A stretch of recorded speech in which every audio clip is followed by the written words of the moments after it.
ก็ขอกล่าวสบายดีทามส้มทุกทานน้ำเดิมหมดแล้วสิมาสอนวิธีอย่างเฮ็ดเครื่องปั๊มสโนว์บอลหรือหิมะนั่นเองโอเค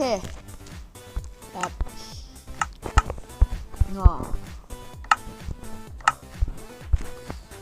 เครื่องใส่กะอย่างเครื่องซีเฮ็ดกะประมาณนี้แหละมีพิสตันสติ๊กกี้พิสตันรีพีเตอร์สโตนท็อตสโตนบริกหรือบล็อกยังก็ได้สโนว์บอล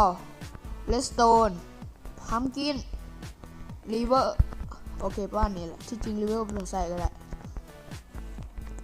ใส่ก็ได้โอเคขั้นตอนทำอินเขาก็ต้องวางบล็อกยังก็ได้โอเคแล้วก็วางเลสโตนท็อตทั้งขางเพื่อเสียดวงจรเนาะแล้วก็วางเลสโตนอยู่ข้างได้ข้างหนึ่งวางรีพิเตอร์ให้ขึ้นไปวางแล้วก็นี่เฮ็ดให้มันได้แบบนี้เดี๋ยววางเลสโตนหมดได้ก็ได้วันนี้สิ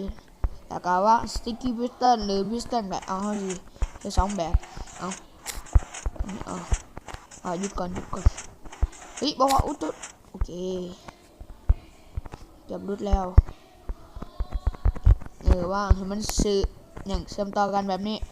แล้วก็ว่างบล็อกตันไว้เพื่อให้สโนว์แมนออกไปได้โอเคแบบนี้แหละบอกแบบนี้โอเคว่าง ที่จริงเหรอห้องว่างสโนว์บอลสโนว์บล็อกเพื่อจะสร้างอย่างสโนว์แมนโอเคแล้วแหละทำนี่แหละง่ายๆรีเวอร์เอาเกือบนี่แหละโอเคเขาก็สร้างแล้วแหละบวกกับอาการแหละโอเคประมาณนี้แหละเรียกแบบวิธีเป็ดกะวางในบวกข้างๆแล้วส่วนแล้วกับจบแค่นี้ซ้ำนี้โอเคก็ง่ายๆแบบนี้แหละถ้าใครมากก็อย่าลืมกดไลค์ถ้าอยากเป็นปันก็กดแชร์ถ้ามักหลายๆก็กด Subscribe เพื่อเป็นกำลังใจต่อไปให้คอยโอเคก็สั่นคลิปนี้